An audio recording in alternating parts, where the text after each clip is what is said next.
Hi, everyone. It's Kathleen Byers, founder of Corporate Women Unleashed, where we teach executive women and high achieving corporate women how to prioritize your life without having to step back from your career, miss out on your income, or live in a world of anything less than what you absolutely want. And I'm super excited to come to you today with our live broadcast. We're going to be talking about several reasons why work-life balance or workplace boundaries fail and how you can really create flexibility in your life so you can have your badass career, but you can still lose weight, be fit and trim, take care of your health, enjoy your relationship with your husband, not just like, oh gosh, we should be hanging out together and it's sort of this obligation, right? But actually to be like fit, trim, fun, sexy, enjoying that relationship with your husband and enjoying your kids, right? Where it's not just a chore to go home and like get through all the homework or get them into bed, but it's like, hey, I'm disengaged from work and I'm clear and present in the moment.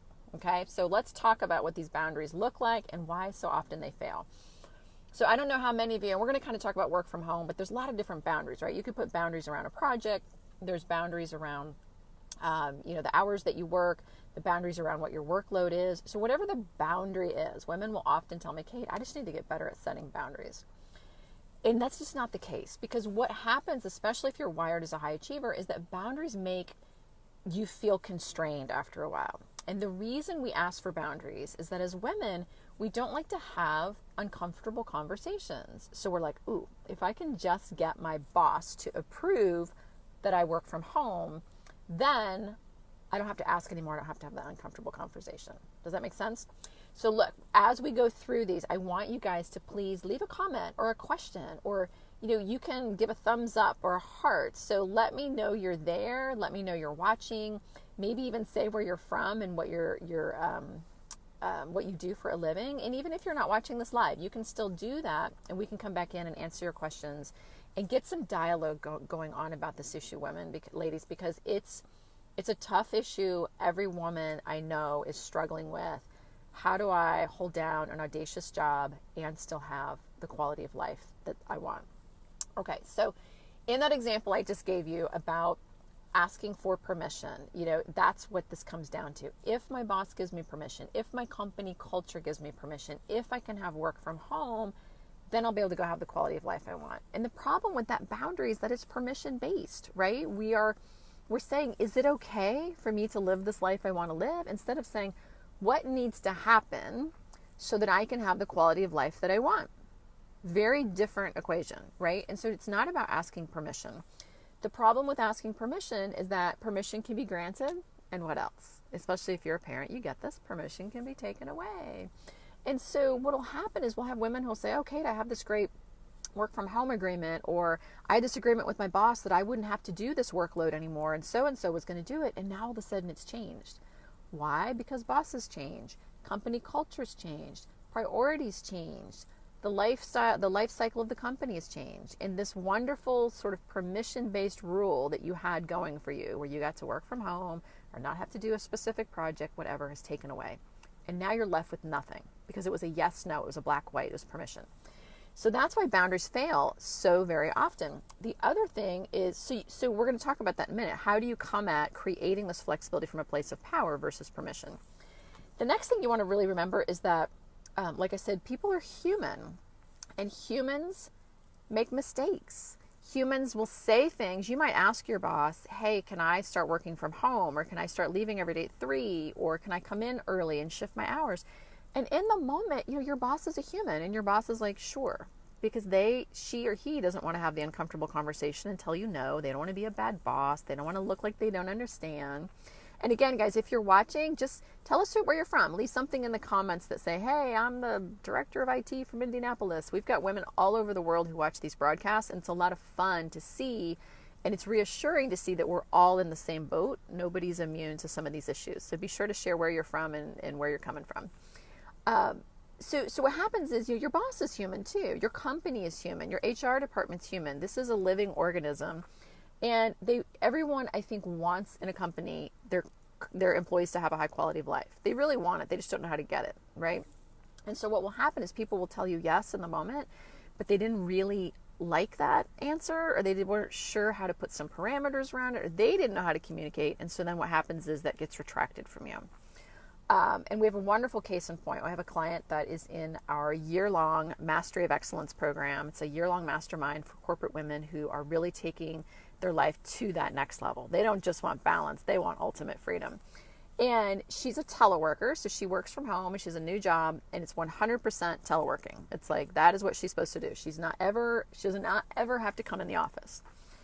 And she contacted me a couple weeks ago, and she said, Kate, I'm in a bit of a panic because I just got this email from the company president, or maybe it was her direct boss, who's like he's in the C-suite. And he said, hey, look, from now on, we need you to start coming in the office a couple days a week. We need to have structure around that. I'm getting pressure from someone else. Let's make sure that you pick a couple days. We can be flexible about it, but you got to start coming in a couple days a week. And she's like, whoa, wait a minute.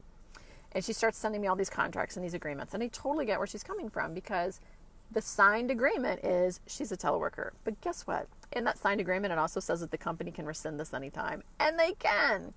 So I said, look, the issue here is not about your contract. The issue is what's really going on behind the scenes. Okay. But that's why boundaries don't work. That's a perfect example. She's like 6 or 8 weeks into her job. She got a promotion. The job's changed a little bit. The company's undergoing a lot of change. And guess what happens? Oh, we don't want you to be a teleworker anymore. We want you to be a kind of teleworker, a maybe teleworker, a someday you know what I mean? And it's like all of a sudden the boundaries that she thought established start to disintegrate. Okay. So again, you're working with humans. Humans are going to change their mind. This is why boundaries fail. The third reason that boundaries fail is because of us, our psychology. I mean, I have worked from home, I'm trying to think, since 2000, maybe 1999, 2000. Like I have always, even in companies that don't have a work from home policy, they don't have a work from home culture, everyone else had to have their butts in their seat at 8:30. I have always worked from home or had a lot of flexibility in my schedule. And I'll tell you why in a minute. But what I found in the early days of me working at home is I worked more, right? How many of you, like, give me a thumbs up or say, hey, if you've ever worked from home and you find yourself working more, right? That happens because it's right there. It's always right there for you. But we are wired in this permissive based mentality. Women especially, we're wired that way. And so we're like, oh, I'd better get those emails done before bedtime. I better make sure that the leadership team knows that even though I'm working from home, I'm doing a good job and I'm not just like doing laundry or playing with my kids. So we're again working in this permissive fear-based mentality that has us feeling like, well, now that they can't see me, will they think I'm not loyal, right? And then you end up working more and trying to prove yourself and trying to hold on to your place at the table. And again, the boundaries in place, you're working from home, but you're doing way more work than you probably would have if you went in the office. Great. So it's nice that you're sparing yourself the commute, but you may not be sparing yourself the flexibility that you really wanted.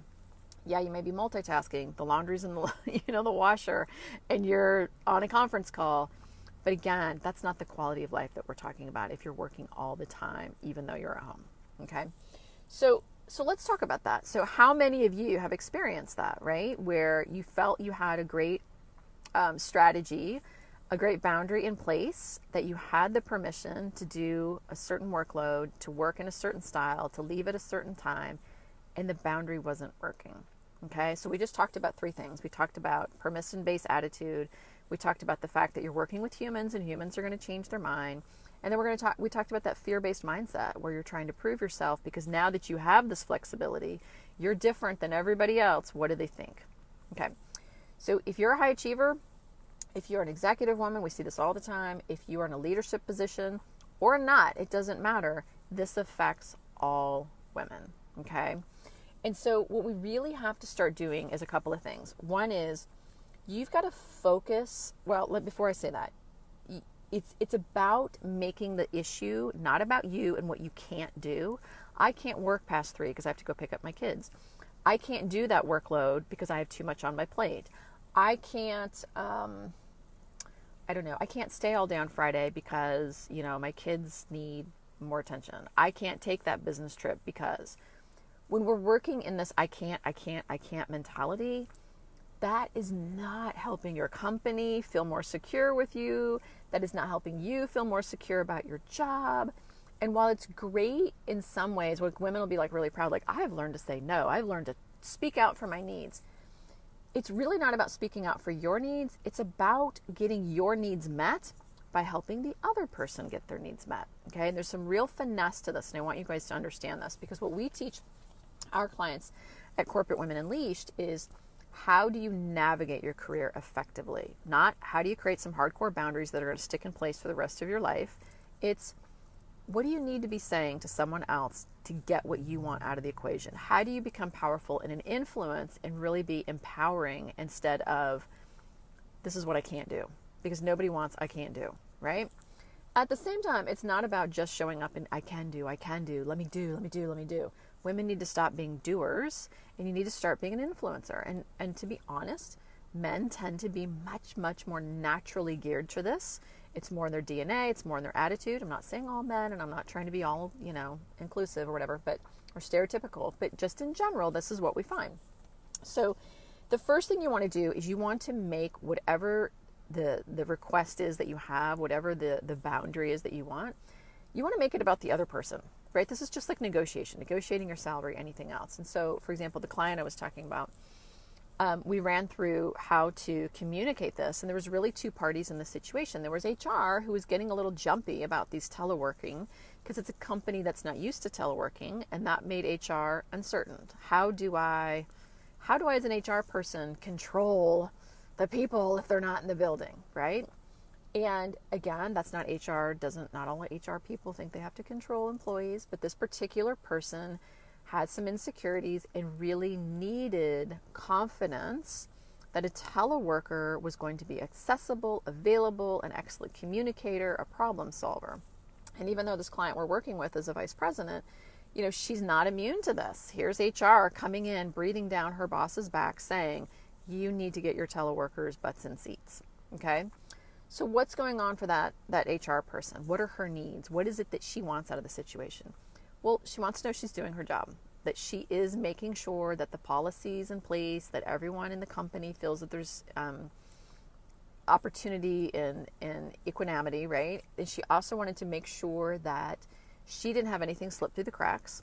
So I advised my client, I said, I think you just need to go talk to her. Just go sit down and talk to her and say, hey, what's really going on here? I want to make sure you feel really comfortable with what we're doing, and then help her understand how she can get her needs met by not putting this policy in place, by allowing you to do this teleworking, right? And so we just strategized on that. We said, what are some things that she really needs that's going to help her do her job, that's going to help her feel great about her job, that you're going to be delivering and that you can reassure her of. Oops, can you guys still see me? Oh, we lost the internet connection for a second. So does that make sense, guys? We're not talking, never once in the conversation did my client say, you promised me teleworking, here's my contract, I'm not going to work here if you don't offer we didn't even talk about it. We just came up with a whole script of communication where she could go and talk to this HR person and say, hey, look, I understand that you may have some concerns about this. Let's address those, and let's talk about you. And the entire conversation was about the HR generalist. It had nothing to do with what my client's contract was or what was promised her, okay? Because that's going to backfire. So you want to make it around the other person. We also strategize a little bit about her boss. I go, so what do you think your boss is experiencing? He gets this email from HR that says, hey, we need to make sure teleworkers come in a couple days a week. Here's our concerns. Make it happen. He just wants the easy road, right? He's not being a jerk. He doesn't care about the contract. He just is like, I don't want to mess with this. I just want harmony. He doesn't want to be caught in the crossfire, right? He also is a visionary who's trying to pull this particular client's company into the modern age.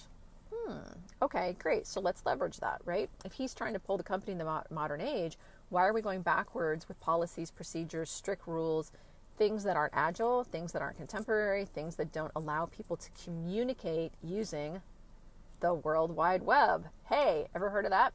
That's been around for 30 years. So, in a very nice way, and in a way that was also with a lot of strength and influence, say, hey, look, I totally understand that you probably don't want to get caught in the crossfire of all this discussion. However, as someone who has a great vision for this company, and as someone who has hired us to come in and help you move this vision forward, I think we need to really really not get involved in a conversation about policies and teleworking. I think what we need to do is demonstrate how well we can start communicating as a team, work towards common goals, and push forward, not backward, in how we approach our workload. We really need to be a global team. We really need to be a responsive team, and we can only do that if we're working through the internet. not if we're saying people have to be in the office at a certain point in time, right? And so we came up with this whole communication for him that said, like, look, again, never did my client even talk about her contract, her teleworking, anything. It was all about, what does that boss really want? He wants to be a visionary. What does that HR generalist want? She wants security, that she's doing her job well and she's not letting anything slip through the cracks.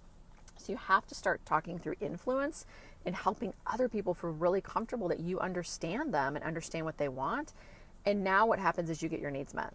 And never in that whole conversation was there a whole bunch of discussion about boundaries and renegotiating boundaries, anything like that, okay? So you want to talk about and make your discussion about them. And that's why it should be a navigation, not a boundary. It should be fluid. It's a conversation. And it may come up 2 or 3 times, and you may have to have that conversation 2 or 3 times. It may not be, oh, I sent this one email, now I get it behind me. Because women, again, we don't like to have uncomfortable conversations. We want everybody to be happy and joyous and happy Pollyanna, Susanna, whatever. It's not going to be that way, but it doesn't have to be miserable, and we don't have to get defensive and emotional about it. It's just like, hey, here's what I really think the solution should be based on what you want, whoever you're talking to. In order for you to succeed at what you want, again, you're talking about your person you're talking to, and I really think this is where we need to lead this discussion. That's it. Whether it's about workload, whether it's about where you're working, your hours you're working, what projects you're taking on, a business trip that you need to cancel, rescoping a project, whatever it is, you can be talking to a client, you can be talking to a boss, you can be talking to a colleague. You're making the discussion about them and how they will benefit from whatever it is that you're discussing with them, right? Okay, the next thing is you want to be flexible, because what I find what we do as women is we're trying to avoid the uncomfortable conversations, so we try to come up with these hard and fast rules. And what I see women do is they kind of get run over in their life, their work life. They're not getting their needs met. They're working all these hours, and then all of a sudden they just implode, and they're just like, ah! And they turn into like, this crazy woman who's just like, it's going to be this way and this way and this way. And that's the end of the conversation. So we swing. There's this huge swing from, sweet person who's trying to just get it all done and make it happen to, raving lunatic that's like, it's going to be this way. And this is, I'm chewing glass and you're just going to have to deal with it. Well, again, that's that really hard-edged no. No, I'm not going to do this. This is what I'm capable of. This is what I'm not capable of. And it's all about you. It's not making the other person comfortable to support you. It's just really intimidating. It's uncomfortable. And people, will just shy away from that. And it's never a long-term sustainable solution. And so rather than looking at how can I have this hardcore boundary, it's, hey, look, it's really going to work better for my family right now, or my kids right now, if I can leave work on Thursdays at 3. My son's got a couple of soccer, he's in a whatever, blah, blah, blah, traveling soccer league, I don't know, making this up. Or, my daughter's going through therapy and she needs to go to that therapy appointment. So it's going to be really better right now if I can do that. So why don't I come in at 6 and I'll work till 3? Or why don't I work till 3 and then I'll get a couple things done after work, or whatever, and you just try it, and it's flexible. You could do it by the week. You could do it by the month. You're just letting people know where you're going to be and what you need to be, but it's not like asking permission. It's just like, hey, for the next couple of Thursdays, or for the next month of Thursdays, or for the summer, or whatever, or, for this upcoming business trip, I don't think I'm going, I'm not going to be able to go on it. This upcoming business trip is not going to work out. I am going to be available on this day and this day through GoToMeeting. Or I can make the business trip and I'm going to be there Tuesday and Wednesday, which are the primary days I need to be there to help you, target audience, achieve your goal. But as far as staying through the weekend and some of the other things that are going on, that's not going to work for what I need to do this trip. And I'll just catch up with everybody next time. It's like really fluid. It's just a conversation. If someone comes back and says, well, what? Why do you mean? What's going on? You have to give a whole bunch of details or whatever and just say, hey, look, based on what we're currently working on, based on the projects, based on the priorities, I think it's going to be better for me to make a quick trip, run over to London, have those meetings. We have a great relationship with that team already, and then run back over here so we can keep going on XYZ project or whatever. You don't have to say, well, I really want to be home for my daughter's birthday party on the weekend, or you can, just depending on the relationship you have with your company. But in other words, you shouldn't be shy of having that conversation and just saying, I can be there, I can't be there, but not, do you think it'll be okay? Like that permissive based language, we want to really move out of our vocabulary, and we want to just be authentic and influential. And you're influential is when you're helping others get their needs met and you're focused on what they need in the discussion, not on what you need. And you can cover off what you need. You can say, here's why, or not. A lot of times we don't. We're just really, I like to just focus on the other person. What do you want? What do you want? What do you want? Here's what you want. Here's what you want. Here's what you want. Here's how I'm going to help you get that met. Here's how I'm going to help you get what you want. But the whole time I'm getting what I want to. And now we're navigating. Now we're influencing. Now we're coming from a place of power, not what are they going to think of me? What's going to happen if I don't get to skip out on this business trip? What's everyone going to think if I don't show up? Are they going to think I'm not loyal? Are they going to think, what if? I mean, what if needs to be like abolished from our vocabulary. And I'll do another video on that, a broadcast soon. And then the last thing I want to really, what's kind of coming out in this communication that I'm sharing with you and this mindset is, when you let go of that fear-based mindset, when you let go of that permission-based vocabulary and communication style, what's left is focusing on the essentials, being efficient about whatever the problems are and the outcomes that you deliver. And women get really wrapped up in doing a lot of work versus doing what's essential. Okay, and I think, again, men are much better at just walking in, doing what's essential, going home, unplugging, and, whatever, playing video games or whatever it is that they do, right? Or looking at their iPhone. My husband's always like looking at his iPhone. Great. He's not worried about his work. So what is it that you really bring to the table? Stop clinging to the table and recognize what you bring to the table. You bring phenomenal value, right?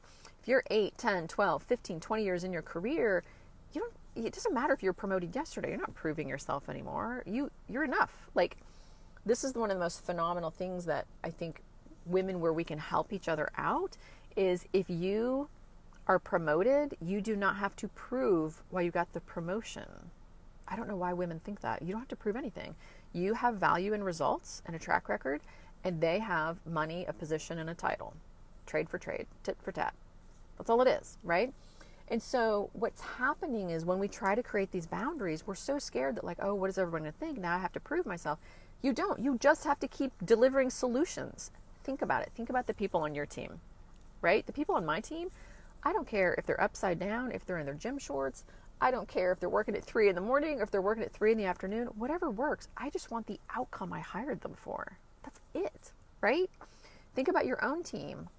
I certainly don't want them leaving me with the bag, right? And you don't want to do that with your boss. So as long as you're providing the outcomes, you're providing the result, you're getting the work done, you're providing the value that you were hired to do, that's what people care about. They don't care about butts and seats. And believe me, it's been, what's the year, 2018? Yeah, it's been at least 18 years since I've been working from home, from companies that did not have a work from home policy. This was before we had virtual companies. This was before we had Facebook and the internet was such a big deal and all this stuff, right? When you show up and you just be who you are and provide your value, and you have confidence in that, not fear, and you're comfortable with yourself, if someone has a problem with it, you're like, oh, great, let's talk about it. It's a simple conversation, right? If someone's upset, 9 times out of 10, it's about them, not you. They're jealous. They're mad about something. Their dog bit them. Their husband divorced them. Whatever. Like, they're having a bad day, and then they're going to beat up on you because you're leaving at 3 on Thursdays or whatever. So it's 9 times out of 10 when people do get upset, when they see that you have built flexibility into your career, most people have 2 reactions, actually. They're either upset, and that's about them, not about you. Because as long as you're delivering the results and the outcome that you're hired to do, people are fine. Or 2, what happens is people are they're either upset about them, or they're just like amazed, like, how does she do that? I'm sure all of you probably know someone. There's some woman in like the corner office or at another company, or your neighbor who just seems to like have it all, right? She goes to work, she's got 5 kids, she's like slim and trim, she goes to the gym 5 days a week. She cooks, homemade kelp sandwiches for her kids or whatever. You know what I mean? Like the Pinterest mom, and on top of everything else. And she's like a senior VP at her company. Guys, it's just this, what I'm sharing with you. It's just navigating your career, not being afraid of the more difficult conversations, helping other people, being aware of what other people need and speaking to that when you talk to them. Letting go of this mental idea that you have to prove yourself and keep yourself at the table all the time. And this is what's expected. I was talking to a woman, a new client yesterday or the day before, and she said, I've got to start working differently because my company keeps tapping me for all these exciting roles, and while it's great and it feels amazing to be performing at this level. I have no life. She's like, it's just killing me. Like, I'm always starting over. I'm always having to prove myself again. And I'm like, why are you proving yourself? Right? Like, just go do the job. You don't have to prove yourself. And then she kept talking and she said, so maybe what I need to do is just look for like a lesser role in my company. Stepping back, right? Let me step back because maybe that will allow me. And I said, stop right there. In your language already, you are asking for permission. Maybe if I step back and sacrifice what I want, I will be allowed to live the life I want. Otherwise, every time they give me new responsibilities, I have to prove myself. And that thinking has to end. That has to end. Okay? That is not why people promote you. That's not why people give you more responsibility. It's because of who you are and what you already deliver. Right? And you are putting that pressure on yourself. And we see this over and over again with women who are trying to just cling to that table. Oh, I got my place at the table. Cling, cling, cling. Nope. Doesn't have to be that way. You navigate effectively. You create space to do your work in a way that's not insane. You unplug at the end of the day and you leave work there. We're not going to worry about it. It'll be there tomorrow. And it's fluid and flexible. Some days you may work late. Some weekends you may work on the weekend. Sometimes you may take a business trip. Sometimes you won't take a business trip. Sometimes you'll be home at 3 in the afternoon. Sometimes, all the women we work with, that's what we're teaching them to do, which is how do you hold on to this very high caliber position where you're paid well, you're successful, you're leaving a footprint in the world, but yet you're enjoying your life. Like, why have all the success if you can't enjoy it? That's silly, right? So again, if you guys are watching this live broadcast, thank you so much for showing up. I really appreciate you being here to really, up level your knowledge, to continue the conversation, to have this dialogue. And I encourage you to share this with another woman. There's a woman out there who is feeling trapped in her career, who is suffocating under this thought that she's got to prove herself, who's not able to be the mom she wants to be. She's missing out on time with her kids. She's missing out on, maybe she's single and she's missing out on dating and really focusing on her personal life. Share this with her. Just tag her in the comments below. And this will let her know, and it'll alert her to come back and watch the video. And then again, leave a comment, a question, a like. Let me know what questions you have or what ideas and suggestions you've used as well, so we can be inclusive in our conversation and share among us, because the power of all of us as a group sharing and strategizing and coming up with answers that truly are sustainable and then work for a high quality life where you can be successful in all areas of life is truly priceless. So thanks again for tuning in, and I will talk to you guys at our next broadcast. Bye now.